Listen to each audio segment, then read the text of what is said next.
Making your subject stand out within your photo can be quite challenging, especially if you're shooting in an outside environment where, unlike a studio, you don't have control over your lighting. So in today's video, I'm going to be sharing with you guys how you can create pockets of light to draw attention towards certain areas of your photo by using professional masking techniques in Lightroom. And I'm going to start right now.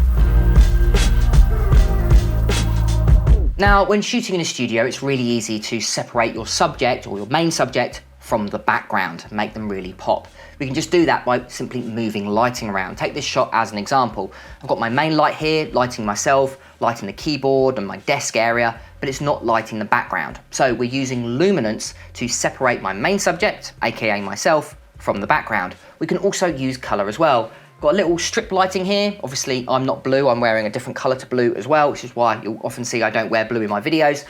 As you can see, using color, again, a way to separate my main subject, aka myself, from the background. But when shooting in an outside environment, you don't have control over lighting. You don't know if it's going to be a bright day, a dark day, an overcast day, or even if you're shooting at nighttime. You've got no control over what the subject is wearing. It really can be quite challenging. But we can bring back some of that control in a studio environment simply by using masks. And today I'm going to be showing you a few professional masking techniques to really separate your subject from the background. Okay, so take this photo as an example. If you want to download this raw photo, simply go ahead to the link in the description. Now, I've already color graded it, so what I can do is show you the before and after. If you want to know which color grade I'm using, so if you go over to my presets, I'm actually using the teal and orange, which is by far one of my favorite presets. If you want to download this preset or any other preset, make sure to go ahead over to my website. It's a great way to support the channel. Plus, you get some awesome Lightroom presets. All I can do is show you the before. There's a lot of haze in the photo. It's good, but afterwards we're creating this nice, strong, rich, contrasting look. Okay, so now let's really separate our background from the subject.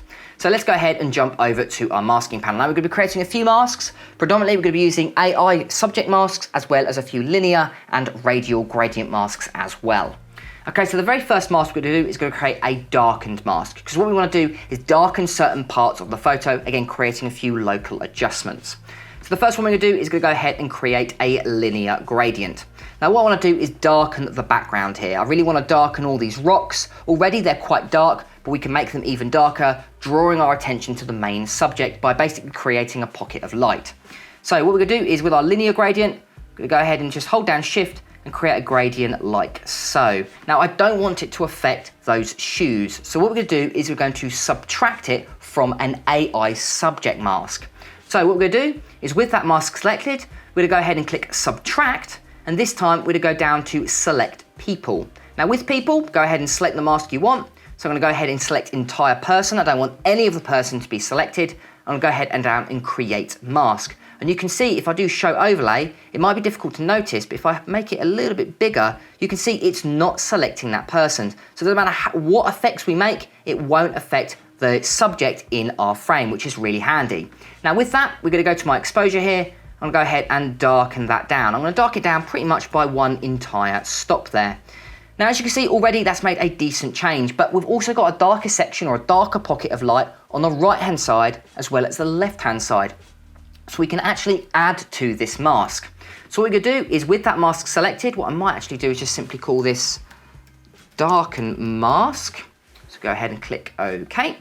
This time, what we're going to do is go to Add. We're going to go ahead and create a radial gradient. So we're going to create a linear gradient. We'll create a radial gradient, which is circular. And this time, we'd go ahead and create a darker pocket of light on the right-hand side, just affecting those rocks that you can see here. And basically, we want to do the same to the left-hand side. Again, go to our darken mask, go to Add, drop down to radial gradient, and we're going to add to that mask. And we'll go ahead and position another one just over here. So we're going to go for something maybe a little bit smaller so it's not affecting that water that you can see here.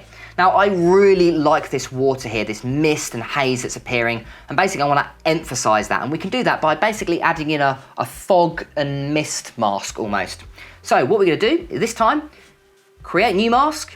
We're going to drop down to linear gradient. We want to add a gradient of basically all of that mist and fog positioning here, but obviously we don't want to affecting the rest of the photo below it.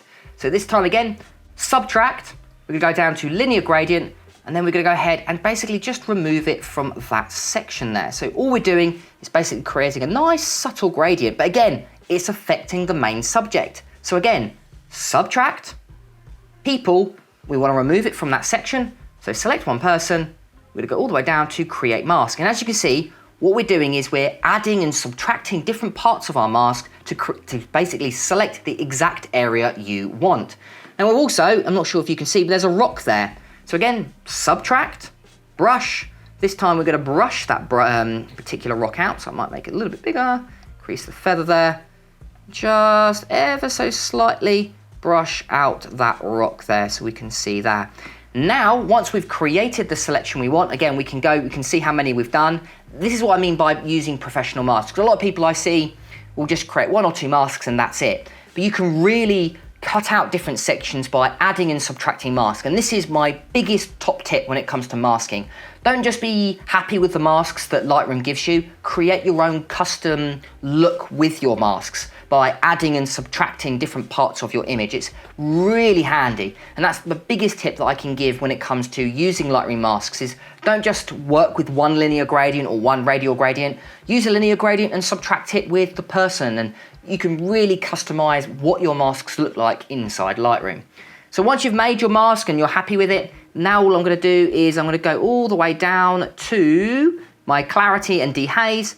I'm simply gonna go ahead and drop that to really add to that mist and fog, as you can see. So if we go really extreme, you can see really separating the foreground and background by brightening the background versus the foreground. So our subject obviously was wearing a lot of black jeans, black top.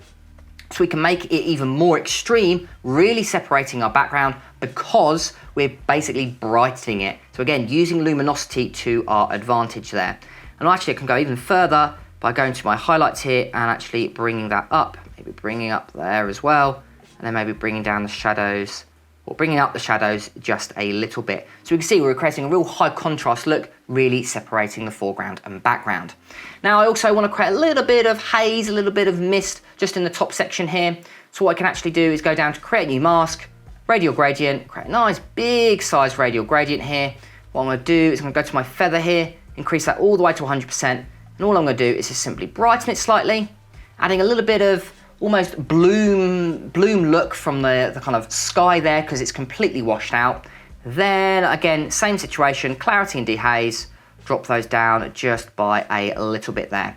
Now, when you look at the photo, what is the first thing that you notice? I think you notice the subject's face. So let's add a little bit of contrast, a little bit of clarity to that.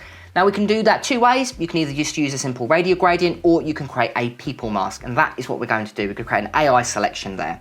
So create new mask. This time I'm going to go down to people, just select the subject here, and we're going to do a couple of changes. So select entire person. Obviously you can go even further and select different parts, lips, hair, clothing, pupils. We can go into great detail, but I'm just going to go ahead and select the entire person. Go ahead and create new mask, and there's a few things that I want to do. So firstly, I want to make them pop a little bit more. So just go to my exposure, brightening them up ever so slightly, but not too much. We don't want to go too far. And just to combat that ever so slightly, I might drop down those shadows. Now what I'm going to do is going to go to my saturation here, increase the saturation a little bit. So I might go for around about 30% increase, or let's go a little bit less. Let's go for 20% increase there. And then what I'm going to do is I'm actually going to go to my clarity. I'll go ahead and increase that a little bit as well. So we're adding a little bit of clarity, but also a little bit of color, as well as brightening him slightly. And that will make a decent impact. So if I just go to mask 3, just do the before and after, we've made him pop a little bit more, made those shoes a little bit more vibrant, and it really helps emphasizing the foreground and background. And when adding color, you can also subtract color from the photo as well. So let's go back to our darken mask. Instead of just simply making it darker, what we can actually do is go to our saturation slider here and drop that down. We can drop that down all the way to, let's say, minus 50%, really removing color. So our subject is nice and colorful, while our background is quite dark, but not just dark, but also desaturated. So really, again, using mask to separate the foreground and background. Now, not only that, we can also use mask to color different parts of our image as well. So let's say we want to select the waterfall. Well, that could be quite challenging because the waterfall's all over the place. It's you can't just use a linear gradient or a radial gradient. We're gonna have to create a custom gradient.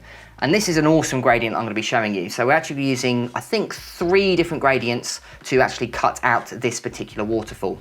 So firstly, what we're gonna do is go down to New Mask, and what we're gonna do is we're gonna go ahead and select the background. So we're just gonna select the background like so.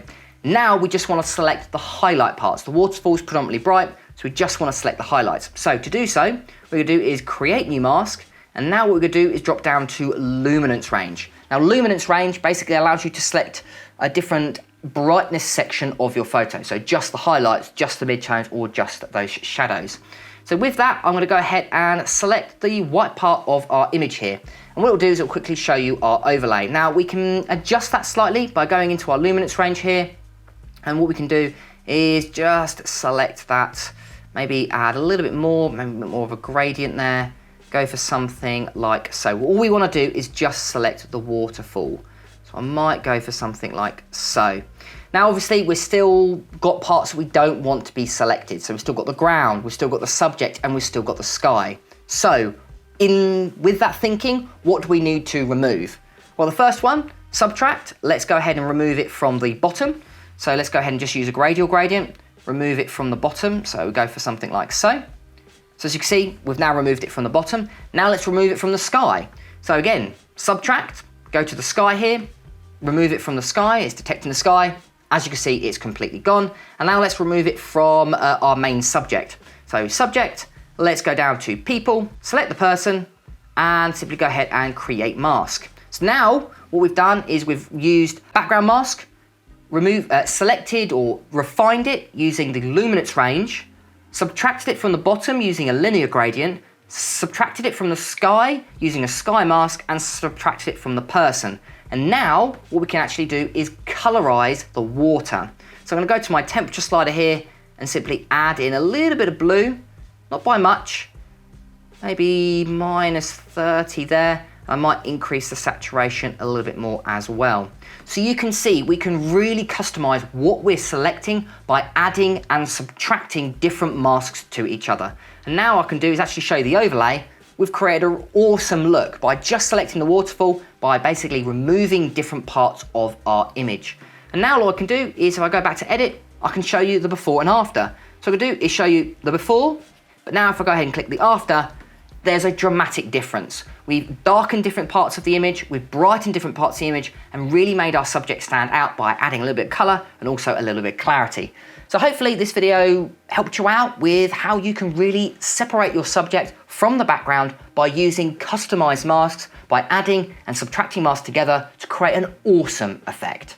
Here is the before, and here is the after. Brilliant, and there we go guys. So that is how you can make your subject stand out by using professional masking techniques. And hopefully you've learned a few things about masks today that you can now apply to your editing workflow. Thank you to all of my YouTube members that are currently supporting the channel. If you want to become a YouTube member and join the Photo Fever family, make sure to go ahead to the link in the description where you get some members only videos as well as some awesome photography perks, including free Lightroom presets. I've been James for Photo Fever, and I'll catch you guys next time.